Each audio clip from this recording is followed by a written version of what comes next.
Greetings, APIDA 2020 graduates. I am Dr. Salujin Stewart, and I'm so very honored to be a part of your graduation ceremony. First of all, I want to acknowledge the enormity of this extraordinary times we are in. It is surreal to know as I sit and record this that you won't be experiencing this ceremony in the Graham Chapel, and you won't be able to walk across the stage to receive your diplomas surrounded by families and friends. I want you to know the loss and challenges you have sustained, both symbolic and actual, are not lost on us all. As a mental health therapist and the mother of a Class 2020 college graduate, I keenly appreciate the magnitude of your current reality. Therefore, it is especially important for you to see that in spite of the uncertain, ambiguous state of things, the significance of this day, the richness of the entirety of your college career, your own growth and accomplishments, the pride of your family, your loved ones, and faculty staff who have partaken in your journey at WashU are just as real, as meaningful, and true. It brings me great joy and excitement to have this opportunity to celebrate with you your outstanding achievements as you complete your college career. In the past couple of months, I've had many conversations with people about challenges experienced during this time. Some themes emerged: the loss of structure, grappling with the unexpected till normalcy returns, and how to stay motivated. Though having been magnified by the global pandemic 100-fold, I believe they actually reflect some fundamental human struggles: the wrestling between control and chaos, normalcy and disruption, and superiority and shame. I thought I would share some of my reflections on them with you. Regarding control and chaos, we've all come to heavily rely on external markers for equanimity, both for providing time, space, structure to our existence and for its justification. But once much of the external structure is removed, after a temporary relief or elation, we often will begin to feel weighed down by the apathy and the tyranny of the chaos. We'll be tempted to fumble for control over chaos. But the answer is in neither side of the war.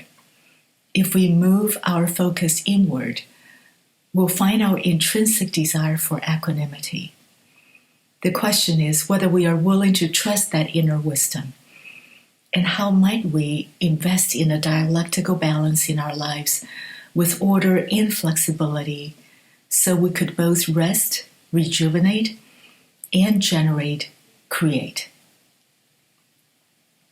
Regarding normalcy and disruption, longing for the return of normalcy is an understandable sentiment, especially since we are witnessing such devastation on a macro and global level. But life on a micro level is unpredictable. Challenges appear often without rhyme or reason. Turbulence is a part of life.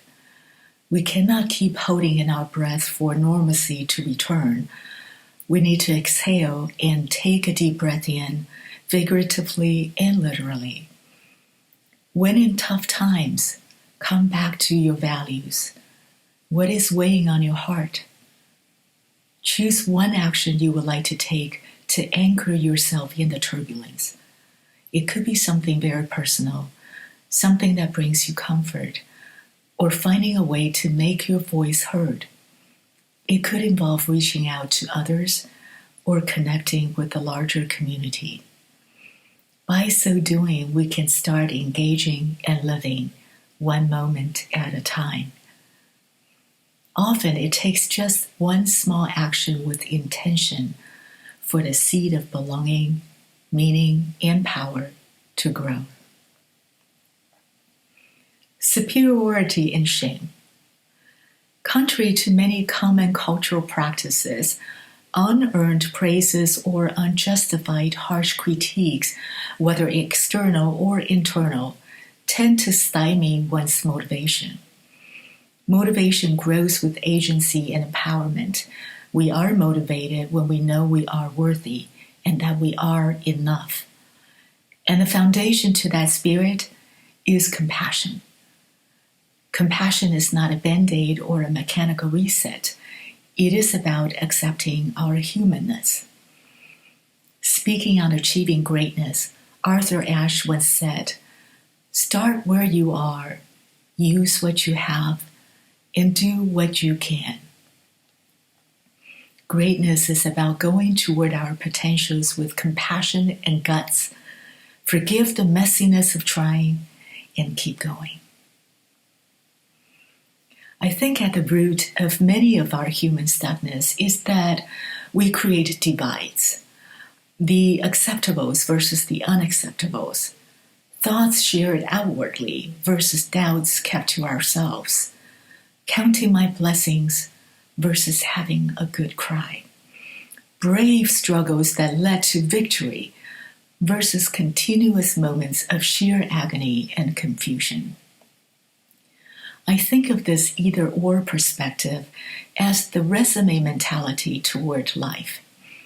For this mentality, life is a race. There is a selection process and logic from which we prune out what not to include in our CV or Facebook. Of course, there's nothing wrong with building an impressive CV. It is wonderful to excel and pursue your dreams and acknowledge your accomplishments, as long as we're not compelled to do it to avoid appearing a failure. The energy of scrutiny and avoidance can backfire and lead to anxious paralysis. The thing is, both the difficult and the pleasant experiences and affects are real and informative about who we are, what we need. There is no incongruence in holding them both. We can shed tears of disappointment and sorrow as we breathe in the exquisite fullness of life and feel grateful. It is being human. So in conclusion, let us honor our authentic desire for equanimity and generativity. Be brave as we ride the high and low tides of life. Do what we can and must, and set ourselves free from the confines of comparison and judgment.